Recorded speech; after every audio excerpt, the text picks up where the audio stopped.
Hello everyone, welcome back to my channel. So আবারও আসলাম আপনাদের জন্য নতুন একটা ভিডিও নিয়ে। আজকের ভিডিওতে থাকতেছে chicken grill. So chicken grill দেখার জন্য সবাই আমার সাথে থাকুন, আমার ফেসবুক পেজে লাইক করুন। আসসালামু আলাইকুম, সবাই কেমন আছেন? আশা করি সবাই ভালো আছেন। স্বাদ ও স্বাদের গল্পের সাথে আবারও আসলাম আপনাদের জন্য নতুন একটা ভিডিও নিয়ে। আজকের ভিডিওতে দেখাবো আপনাদেরকে আমি একটু চিকেন ডানাগুলো আপনাদেরকে গ্রিল করে দেখাবো। সো আমি এখানে চিকেন ডানা গ্রিল জন্য আমি নিয়ে নিছি পরিষ্কার করে, সাথে দুইটা আলু নিছি, একটা মিষ্টি আলু, একটা হলো কার নর্মাল আলু।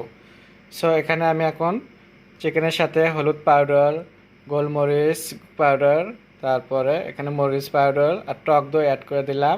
সাথে আমি দিয়ে দিচ্ছি একটু লবণ স্বাদ মতো।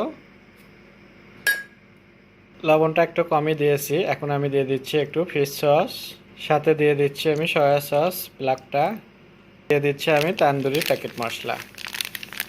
এখানে আমি লাস্ট দিয়ে দিচ্ছি একটু মরিচের সস। এখন এটাকে আমি ভালো করে হাতের সাহায্যে মেখে নেব এভাবে। সো এটা কিন্তু গ্রিল করার পরে খেতে সেই স্বাদ হয়। আমরা এটা প্রায় করি, কারণ যেহেতু আমাদের রেগুলার রান্না হয়। সো আমাদের এগুলো কিছু কিছু রান্না আছে যে আমাদের রেগুলার থাকেই। সো এরকম ভালো ভালো খাবার কার না পছন্দ করে, আশা করি আপনাদেরও ভালো লাগবে। সো আমি এভাবে পুরোটা মেখে নিচ্ছি, দেখতেই পাচ্ছেন।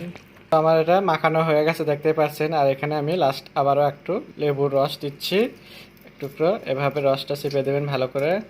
লেবুটা দেওয়ার পরে আমি আবারও ভালো করে মাখাচ্ছি এভাবে।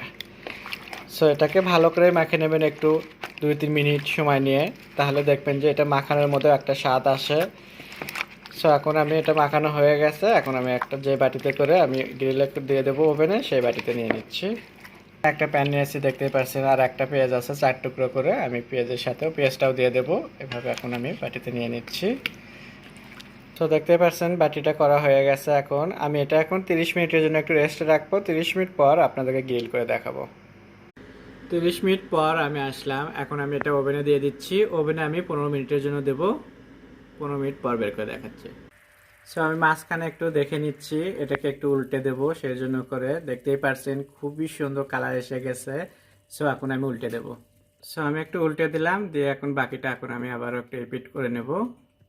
সো এবার দেখার পালা। দেখতেই পাচ্ছেন একটু পোড়া পোড়া করে করছি, কি সুন্দর দেখতে লাগতেছে, একদম স্বাদ ও লাবণ্যময়, দেখেই খেতে ইচ্ছে করতেছে। এখন সুন্দর একটা বাটিতে করে সার্ভ করব, তাহলে খাওয়ার আগেই কিন্তু পেট ভরে যাবে। সো আমি এরকমই সুন্দর একটা বাটিতে করে সার্ভ করলাম। আশা করি আপনাদের ভালো লাগবে।